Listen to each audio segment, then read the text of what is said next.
Good morning, how is everyone today? Welcome to Friday Sews. My name's Ruth and this is Seamstress Ruth.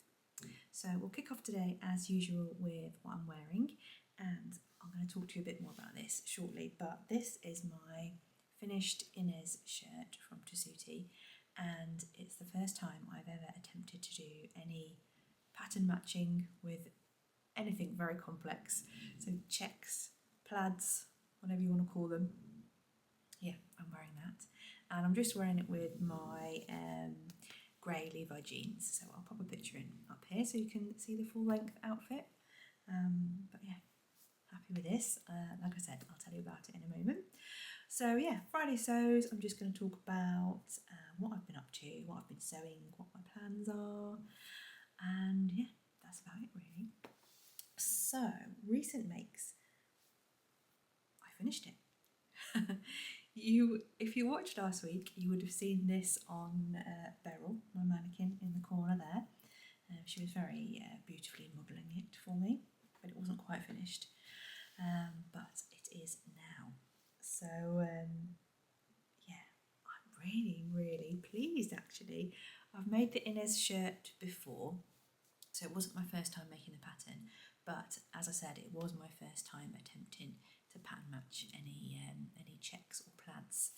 So I found a really good tutorial from Lauren at Guthrie and Ghani, and she was talking about her method of matching plaids stroke checks. But before she dived into it, she actually gave you a little breakdown of the difference between plaids and checks. Now, I'll put my hand up and say I just thought it was a location thing. I just thought some people called them checks and some people called them plaids, but I was definitely wrong. There is a difference.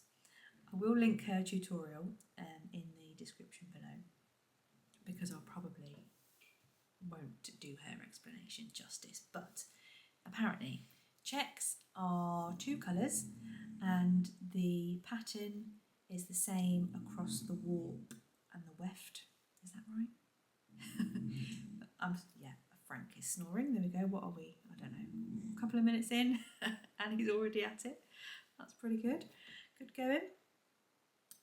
And plaids have more than two colours and the pattern varies. So, for example, on this particular fabric, I've got blue, this mustardy colour and red, and you can see that the lines of colour are sort of different widths,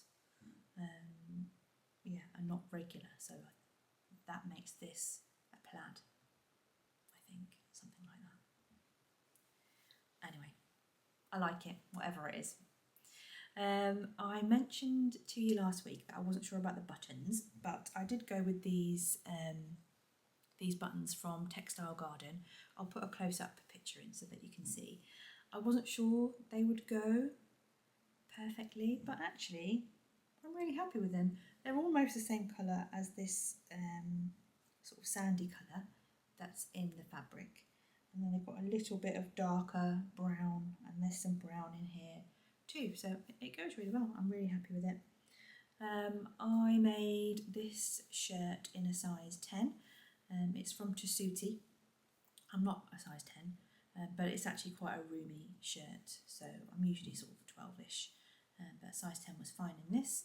I like how it fits. It's nice and fitted and shaped over the shoulders and the chest, and then it flares out slightly towards the waist.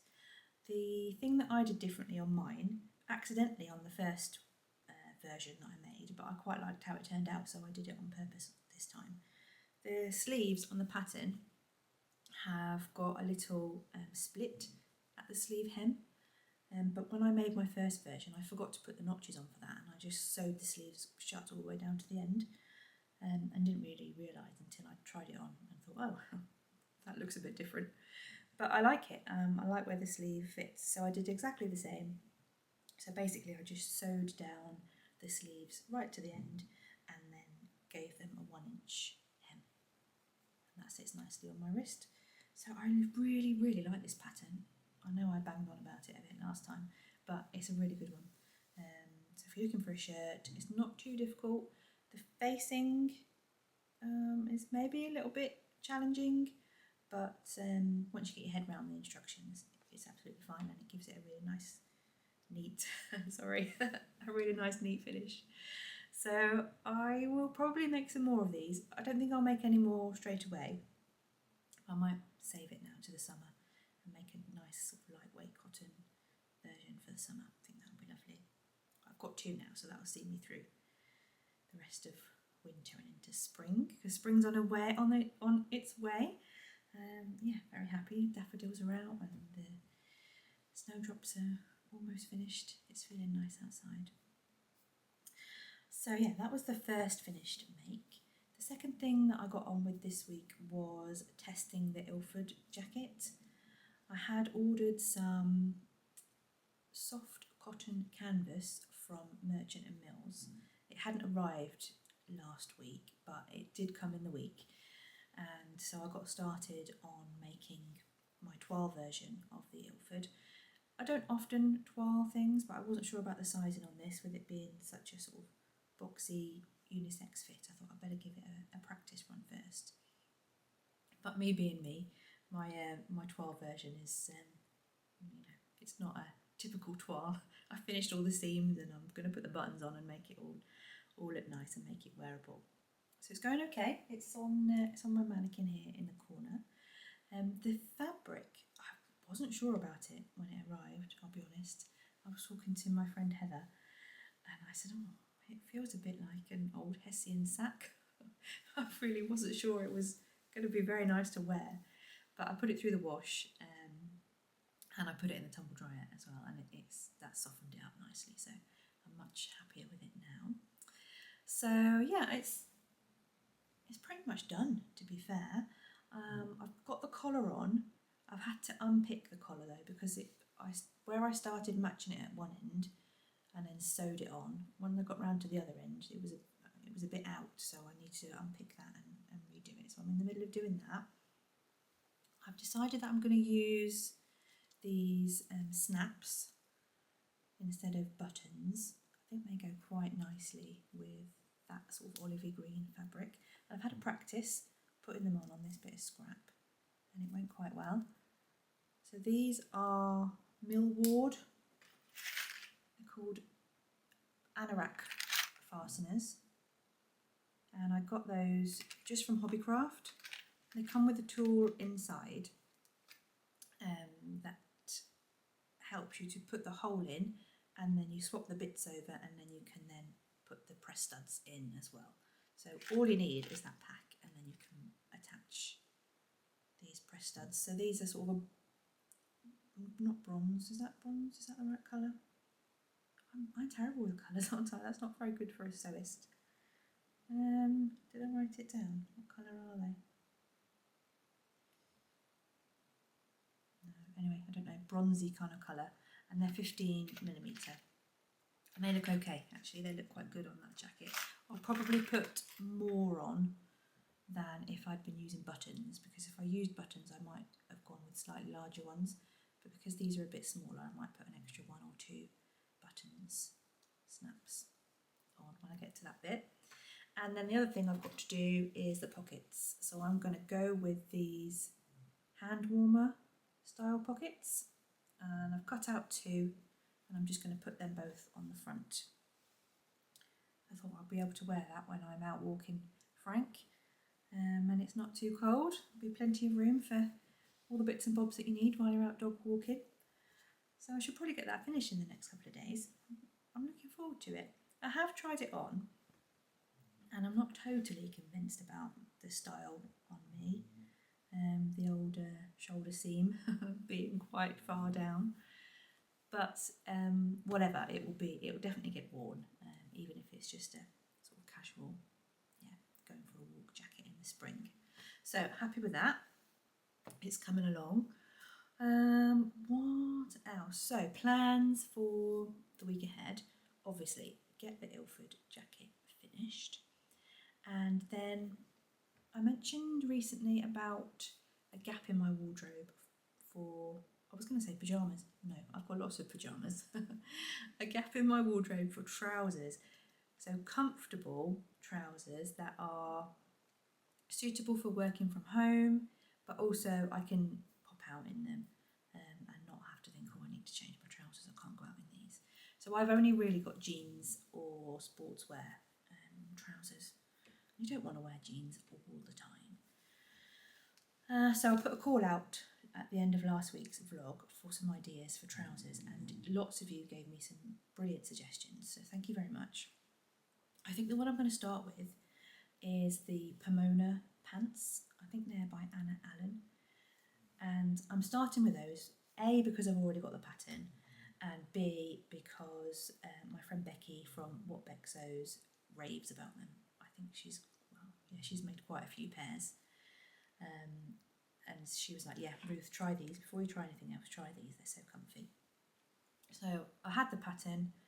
I've got elastic to put in the waist. So I thought, well, you might as well try that one first before you go off and buy another pattern.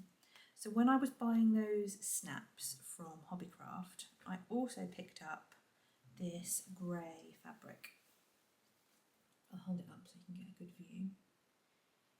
Now, don't get me wrong, this is probably not the kind of fabric that I would normally fancy wearing, but I thought it was a good weight and it was a fairly inoffensive dark grey colour that might go with different things. It's a kind of polyester, viscose, twill mix. Yeah, and it's a decent weight. It's sort of medium weight, I'd say. Got a bit of drape to it. So I thought that would work quite well for a tester pair of Pomona pants. So I'm going to get that made up this week. I think that'll be quite a quick make, really. It's only 2 pattern pieces, I think, because the leg is just one massive piece that you just kind of, there's no side seam, there's only an inseam. I think that's right. So there's no reason why I can't get those finished this week and see what I think of them, so I shall let you know. The other thing that I'm planning this week is I've started to think about my plans for Sew Yellow for Endo. So I will be entering the competition this year that Jess is running, but very excitingly, I'm also going to be taking part in the vlogger tour. So my date for my vlog is the 7th of March, which is also my birthday, so that's very exciting. I think I've got a solid idea in my mind about how I'm going to approach it. I'm not going to share that with you yet because I don't want to spoil it. But yes, I've started to do a bit of research and get my plans together for that. So I'm really looking forward to taking part in that. I've not done anything like that before. I've entered competitions on YouTube, Instagram rather, but yeah, I've never been involved in any of the vlogger tours. So yeah, exciting stuff, isn't it? One other thing that I would like to share with you this week is that there is a lovely new sewing vlogger in town that I would like to share with you. So her name is Claire, and you might already follow her on Instagram. She is Loves Red Sews on Instagram, and she started her YouTube channel with the same name, Loves Red Sews. So she's done a really nice introductory vlog, which I will also link in the comments down below for you to go and see. Unfortunately, she's not been very well since she released her first vlog, so there isn't a second one yet, but there will be. And I'm sure that, like me, you'll love to see what she's been up to. So yeah, follow her along, give her a like and a follow. That would be really lovely. So that's it from me today. Have a wonderful weekend, whatever you're up to. Hope the weather's good and you've got time for some sewing or crafting or whatever you fancy doing. Have a really good week, and I will see you very soon. Bye now.